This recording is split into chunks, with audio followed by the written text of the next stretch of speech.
Euzu billahi mineşşeytanirracim. Bismillahirrahmanirrahim.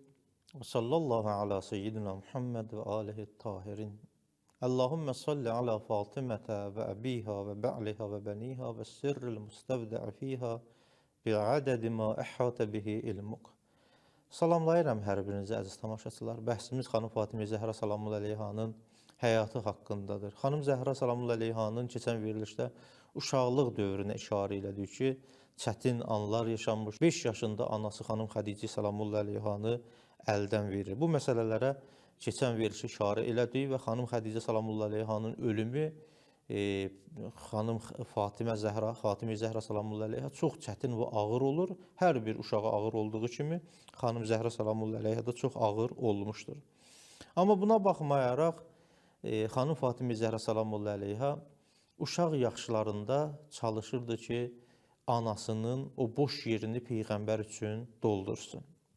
Bilirsiniz, peyğəmbər müşriklərdən, bütpərəstlərdən həddindən artıq çox əzab-əziyyət görürdü. Və peyğəmbər bütün bu çətinliklərdə xanım Xədicənin yanında aramlıq tapardı. Xanım Xədicə ona ürək-dirək verərdi, qəminə şərik olardı, dərdi dil edərdi və peyğəmbərin necə deyərlər, narahatçılığı xanım Xədicə ilə həm söhbət olmaq vasitəsilə aradan gedərdi. Amma artıq xanım Xədicə yox idi həyatda. Xanım Fatimə Zəhra salamun əleyhə çalışırdı o anasının yerini doldursun və doldururdu da.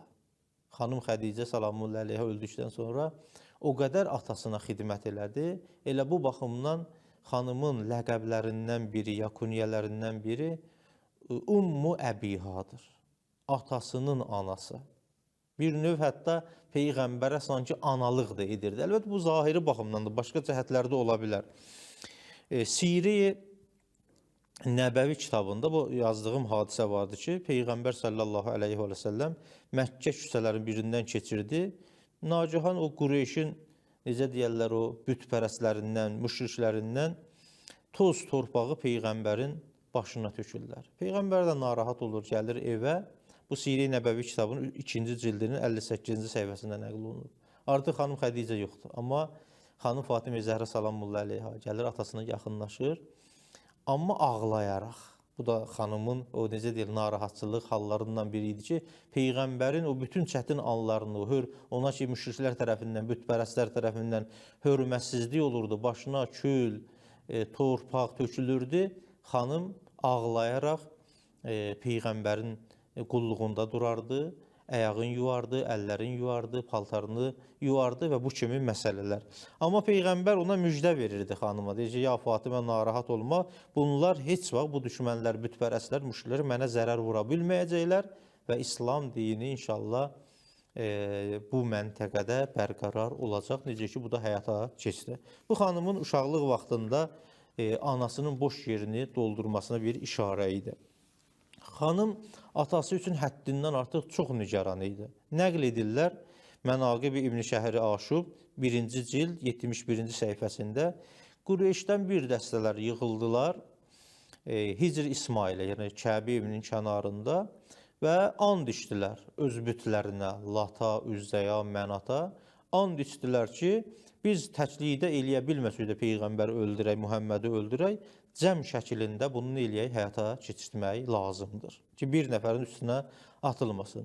Xanım Fatimə Zəhra salamun əleyhə bundan xəbərdar olur, o uşaq vaxtlarında xəbərdar olur və gəlir atasının yanına və atasına bu məsələni deyir. Bu cəhətində baxın, xanımın uşaqlığı vaxtında Peyğəmbərə kömək etməsi. Əziz Peyğəmbərimiz sallallahu aleyhi və səlləm xanım Fatimə Zəhraya deyirlər ki, buyururlar ki, ya Fatimə biraz su gətir, su gətirir, dəstəmaz alır və çox aram şəklində Peyğəmbər Kəbəyə gedir, orada ibadəti ilə məşğul olur və bir sıralar ki, o Peyğəmbəri görürlər, deyirlər, Haza Muhammed, bu Muhammeddir, gəlin bunu öldürək, amma heç bir şey eləyə bilmir və əksinə Peyğəmbər orada nifrət edir. Belə bir cümlə bu ki, şahədül vücuh. Bu çehrələr, bu insanlar ki, yığışıblar, məni öldürmək istəyirlər, Allah bunların üzünü qara etsin, bunların üzünü pis etsin. Bunların hamısı çox keçmədi, Peyğəmbər Mədinəyə hicrət etdikdən sonra Bədir döyüşü baş verdi. Bunların hamısı Bədir döyüşündə cəhənnəmə vasil oldular. Bundan əlavə, yenə xanım Fatimə Zəhra salamullahi əleyhə atasını müdafiə edir. Belə ki, Əbu Cəhil bir dəstə Məkkə müşriklərindən yığır və onlara deyir ki, Peyğəmbər, yəni Muhammed sallallahu aleyhi və səlləm Məscid-ül Harama gəlib orada ibadət eləyəndə, üzr istəyirəm, bəzi heyvanların içini salatın, Peyğəmbərin başını atsınlar. Onlar da bunu təəssüflər olsun ki, edirlər. Baxmayaraq ki, Peyğəmbərə iman gətirən müsəlmanlardan bəziləri orada idi, amma onlar da cürət edib Peyğəmbərə kömək edə bilmirlər. Bu xəbər xanım, o kiçik yaşında olan xanım Fatimə Zəhra salamullahi əleyhə çatdıqdan sonra sürətli şəkildə Məscid-ül Hərama gəlir, Kəbə evinin ətrafına gəlir, qorxmadan şücaətlə Əbu Cəhli və Əbu Cəhlin ətrafında olan bu müşrikləri, bütpərəsləri o gözəl sözləri ilə təhqir edir və atasının üstünü təmizləməyə başlayır. Bu Səhih-i Buxarıda nəql olunub.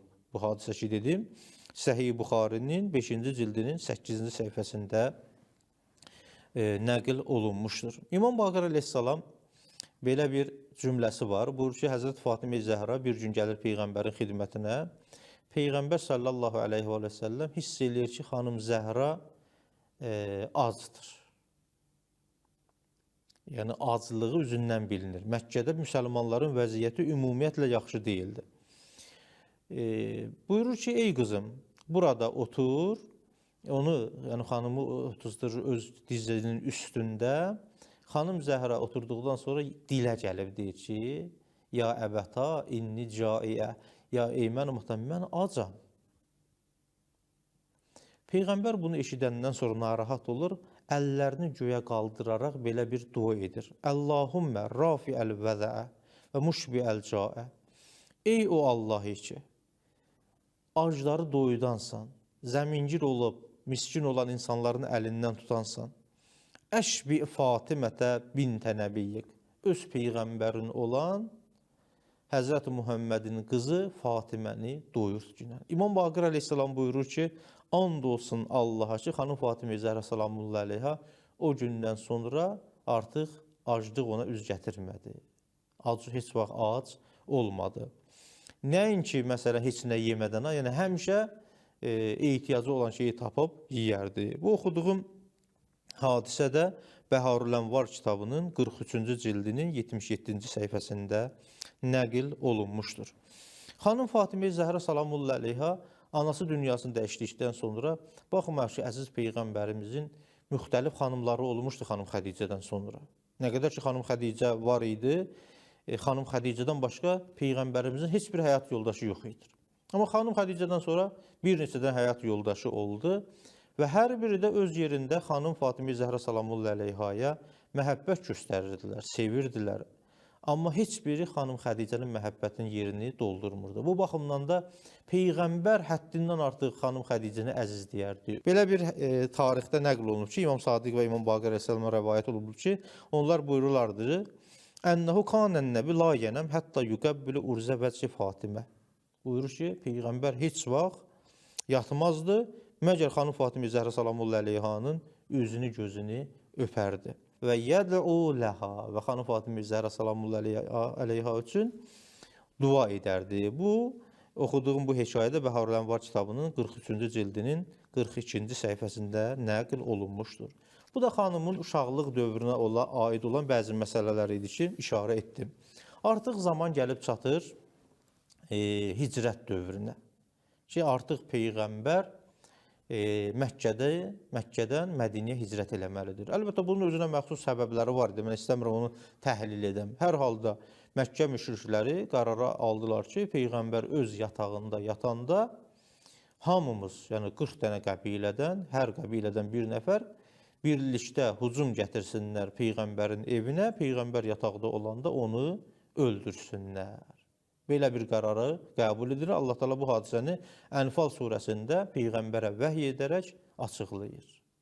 Və belə deyir ki, onlar qərara gəliblər ki, ya səni sürgün eləsinlər, ya öldürsünlər və digər bir məsələ də var idi. Peyğəmbərə vəhy vasitəsilə məlum olur ki, artıq Mədinəni tərk eləməlidir. Həzrəti Əli əleyhissalam, xanım Fatimə Zəhra salamullahi əleyhanın həyat yoldaşı o Leylətül Məbiddə, bu Məbid gecəsində Peyğəmbərin yatağında yatır və əziz Peyğəmbərimiz sallallahu aleyhi və səlləm Məkkəni tərk eləyir Mədinəyə doğru. Leylətül Məbid, həmin Məbid gecəsi, yəni Əli əleyhissalamın həmin gecədə Peyğəmbərin yerində yatmaq məsələsinə işarə edir. Bu hadisədə Səfər ayından sonraki ay ki var, bilirsiniz İslam ayı Məhərrəmdən başlayır. Məhərrəm İslam tarixində birinci aydır, Səfər ikinci aydır, üçüncü ayın biri, yəni Rəbiül-Əvvəl ayının biri hicrət baş verir.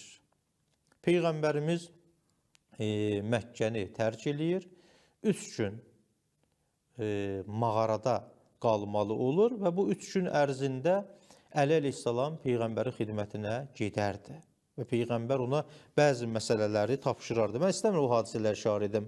Amma o hadisələrdən də biri bundan ibarət idi ki, Əli əleyhissalama deyir, həmin o mağarada olan vaxtında Peyğəmbərimiz buyurur ki, çoxlu insanların əmanəti mənim əlimdədir. Və narahat olma, mənim yanımda olan əmanətləri get, indi işarə eləyəcəm o kəlamına, get, hamının əmanəti çatdır və bu müddətdə heç bir müşrik və bütpərəst sənə zərər vura bilməyəcək. Peyğəmbər Əli əleyhissalam buyurur ki, İnnəhum lən yəsilu minəl an ileykə ya Əli. Bundan sonra bunlar sənə toxuna bilməyəcəklər, səni narahat eləyə bilməyəcəklər, ey Əli. Elə eləyə bilməyəcəklər ki, bir əmrin təkrahuhu, elə bir şey etsinlər ki, səni narahat etsinlər. Hətta təqdimə ələyyə, sən mənə qovuşana qədər onlar sənə heç bir zərər vura bilməyəcəklər. Fəəddi əmanəti ələ əyunin nas. Bu əmanətləri insanların gözü qarşısında sahiblərinə çatdır, zahirən, yəni açıq aydın şəkildə. Sümmə inni muxtəxlifuka əla Fatimətə ibnəti.